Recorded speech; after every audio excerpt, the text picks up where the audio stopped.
Hey y'all, these slides are for week 5. We're going into February and we are working on finishing up cover letters because you have a cover letter due the second week of February. So there won't be too much. It's hard for me to really push you towards tons of practice when we're outside the classroom, but I encourage you to definitely practice outside of these slides, outside of the class, have people help you with your cover letter, etc., so you can get it really good.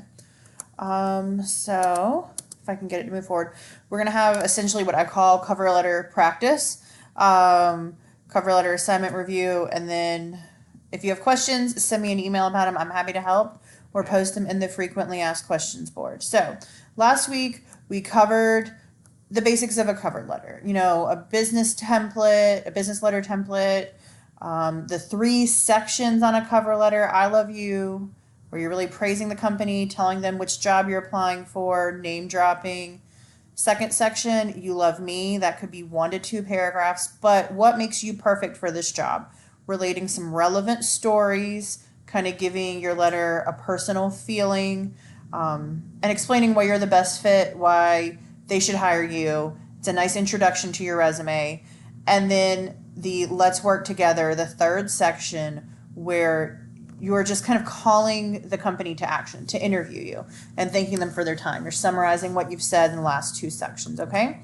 So I pulled up an example of a good cover letter, and we have notes here about what's working out for you. So first things first, we can review. This is a strong cover letter in general. If we just look at it quickly, it's neat, it's tidy, we know it's following a business letter format. But delving into it, all the red icons are showing everything you should include, but just to be sure you're noticing them, you want to, like I've said before, match your header in your resume to the header in your cover letter. It gives a really, really nice polished package look, okay? Always do that. If you had to submit a reference page, it says you could include that as well. A lot of times you don't have to submit a reference page, but if you did. Then we go into the business format, right? We start with our date, the date you are writing the letter, okay? And then the company name, address, all that, as much information as you can find, okay? Notice if it says if you don't have a contact person, just include the company. Then we have our greeting, just like an email, our dear whoever, Mr., Mrs., Miss. Student in my seated class asked a good question. If you're not sure if the female is married or not, we use MS. That's what it's there for, okay? We can also use doctor if we know it's someone who has their PhD or their EDD.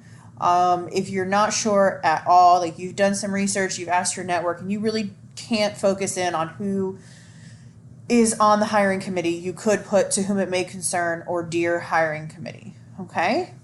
And then we've got our first paragraph. This is where you're introducing yourself. Like they said, you put your education, obviously, you just address that you have that, and why you want to work for the company. I think they could do more here in this one, talking about why they want to be there. They leave that out. But what draws you to the Boys and Girls Club of America? Is it the impact they make, and one of your core values is to do the same? Is it the fact that they are world renowned, etc.? This paragraph, this first paragraph, the I love you, is where you name drop. So in this letter, if someone had told Jordan Jupiter about the position and thought she would be a great fit, then you could drop that in there as well. So and so let me know of this opening or this vacancy, and I knew I needed to apply because, okay? But we're name dropping. First paragraph. Second section, they've made that out into 2 paragraphs. That's totally fine. It breaks up kind of this big wall of text for the I, but they're using related experiences, okay? So looks like this job posting that they're applying to was about planning events and student involvement, okay? So you want to be sure that you're relating your experiences in your planning or your event planning or organization skills and experience. Taking out the trash and doing a really good job at that isn't going to be related to this job, okay? So related is our keyword, related experiences. And she explained exactly what she did. She's planned successful events, including an annual conference and virtual fundraising while she was an intern. Okay, and then she goes more into depth with some other experiences as well. But she's being specific down here in the second I love you. She had a registration, an event of over 700 student organizations. Okay, that's what she's helping organize at the university. So that's a huge number to quantify. That's showing tremendous results. Okay, she's very specific with related experiences. And then kind of calling them to action, closing it up. She's summarizing. You can tell she's passionate and dedicated to this kind of work that she's applying to. That's why she'd be an asset. And then right here, most important, I look forward to hearing from you to discuss this position in more detail. Okay? She's calling the company to action. They need to call her and interview her. Of course, with closing, you can see that there's space for a signature. We want a handwritten signature instead of typed. That's even more personal. But if you can't make that happen, at least type in a cursive font. And then if you went back through this, you would find that there are no grammatical errors. The margins are aligned on the left. Last thing you always want to do is check for grammar. Okay, you want that to be on point for this and your resume. Okay, you can come back to this as an example of how to frame up your cover letter. So practice for us if we were in class, and what we're going to do now is we're going to kind of whittle down on this. We're not going to find every problem, but we could notice a few problems right off the bat. I noticed that there's no heading for this. So it doesn't look as tidy. You can ignore the color. This is from a slide, and I apologize for that. We assume you're not going to write in green. But in case you were thinking about it, don't. But there's no header for this letter, and it's not in a business format. Okay, this format's fine if you're going to email someone, but it's not fine for a professional cover letter that you're attaching to your resume or on an application. Okay, they're using Dear Sir, and remember, we're avoiding Dear Sir or Madam. We want to give specific names if we can, or a general hiring manager, hiring committee. Spacing is a major issue. Just searching through this really quickly. That's a grammatical problem. We also get into grammatical problems where they aren't really saying, they aren't capitalizing appropriately. Skylark College, College of Applied Business, Kathmandu, Information Management. The student really tried to say why they're suitable, they're confident, they're hardworking, cooperative, but there's no expansion on that, okay? So that's a problem for us. This should be a draft of a cover letter. You always need to expand and provide related experiences, related examples of how you're confident and hardworking and cooperative, how you believe in teamwork. Okay? Saying you're enclosing your resume is fine. But I think that we know your resume is going to be enclosed, so you can definitely leave that out. There's no signature down here, at all. There's no space for that. The margin is off. Random capitals as opposed to things that shouldn't be capitalized. And in general, I think there's an issue with the fact that we're not really calling them to action. Okay? You're saying you really want to get the job, you want them to consider you, but you're not kind of pushing that line a little bit to say, I look forward to hearing from you. Or in our interview, I'll look forward to discussing my qualifications more in depth. Okay, but most important, the biggest problem I have with this is that they're not giving me specific examples. And those come right from your resume. So keep that in mind. That's why we do resumes first and then cover letters.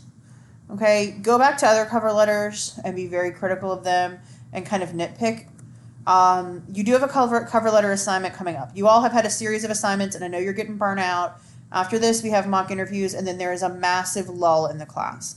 But I front load the class, so you have all of these materials when you're applying for internships or jobs post-graduation, okay? There is a method to all this. With your cover letter, you need to write a letter to one of the jobs you researched in your core values paper, okay? If you were one of my special ones who is going to grad school or you've already accepted a job, you'll write a cover letter to either the grad school or that job posting. And if you have a special circumstance, that's why I put this little star here, just email me and let me know, and we'll work through it. But writing a cover letter that's really, really good is almost impossible if you are not writing to a specific job. So you'll be writing to that job. And on the second page with your cover letter, because it should only be one page, just include the link or the job posting so that I can kind of match things up. I will be looking for content that is specific and relevant to the job that you are mock applying to with this cover letter, okay? Your content has to be relevant to that job, and formatting is going to be key. I'm looking for that business letter format, the 3 sections, a signature, and a heading. This does not have to be reviewed by a third party, like your resume does, but I would definitely have people who are very good with attention to detail look at it to enhance your grade, okay? And then I have a really basic rubric here for you again. You can get 3.8 to 4.5 points if you have no grammatical errors and everything's well thought out, sentences are well formed, they're not kind of clunky and awkward. Typically, you could avoid that situation by just reading your letter out loud to make sure it doesn't sound weird to your ear. Formatting is where I'm really going to get nitpicky. It's a big section, but you need to have the 3 sections. It doesn't mean 3 paragraphs, but 3 distinct, I love you, you love me, let's work together. I need to see evidence of that. I want examples of your strengths and abilities that are relevant, and I want the same heading that your resume has. So if you don't have that, even though you have good formatting, you might bump down to like the 3.75 range, okay? Very, very clear and explicit. If your signature is included, you get a half point. And then as always, just to make sure I'm hitting that 10 points, because it's worth 10 points, you get a free half point just for turning this in. So go back and check your resume or your cover letter on this rubric. And then also what I have for you to take a look at, because I didn't write it on the slides, is the due date of your cover letter is February 12th, okay? So be sure you are working on your cover letter now. So next week you can get that turned in. And during this week as well, you have some people that can help you with writing your cover letter and give you a revision. So if you have any questions, shoot me an email or put them in frequently asked questions. But we're almost to kind of over the hump, and then there's a lull in class with assignments for a while.